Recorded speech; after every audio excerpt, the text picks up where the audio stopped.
इस ज्योतिर्लिंग की स्थापना का इतिहास संक्षेप में यह है कि हिमालय के केदार श्रृंग पर भगवान विष्णु के अवतार महातपस्वी नर और नारायण ऋषि तपस्या करते थे। उनकी आराधना से प्रसन्न होकर भगवान शंकर प्रकट हुए और उनके प्रार्थनानुसार ज्योतिर्लिंग के रूप में सदावास करने का वर प्रदान किया। यह स्थल केदारनाथ पर्वतराज हिमालय के केदार नामक श्रृंग पर अवस्थित हैं।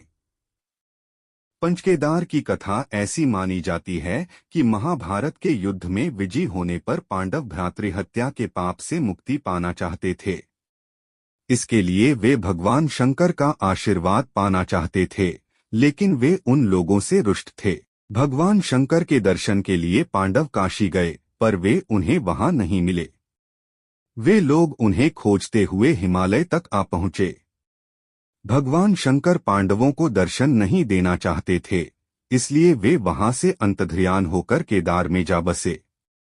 दूसरी ओर पांडव भी लगन के पक्के थे, वे उनका पीछा करते करते केदार पहुंच ही गए। भगवान शंकर ने तब तक बैल का रूप धारण कर लिया और वे अन्य पशुओं में जा मिले। पांडवों को संदेह हो गया था। अत भीम ने अपना विशाल रूप धारण कर 2 पहाड़ों पर पैर फैला दिया। अन्य सब गाय बैल तो निकल गए, पर शंकर जी रूपी बैल पैर के नीचे से जाने को तैयार नहीं हुए। भीम बलपूर्वक इस बैल पर झपटे, लेकिन बैल भूमि में अंतर्ध्यान होने लगा।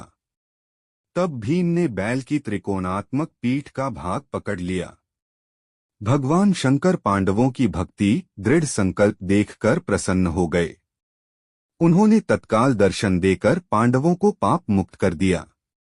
उसी समय से भगवान शंकर बैल की पीठ की आकृति पिंड के रूप में श्री केदारनाथ में पूजे जाते हैं। ऐसा माना जाता है कि जब भगवान शंकर बैल के रूप में अंतर्ध्यान हुए तो उनके धड़ से ऊपर का भाग काठमांडू में प्रकट हुआ। अब वहां पशुपतिनाथ का प्रसिद्ध मंदिर है। शिव की भुजाएं तुंगनाथ में, मुख रुद्रनाथ में, नाभि मद्महेश्वर में और जटा कल्पेश्वर में प्रकट हुए। इसलिए इन 4 स्थानों सहित श्री केदारनाथ को पंचकेदार कहा जाता है। यहाँ शिवजी के भव्य मंदिर बने हुए हैं।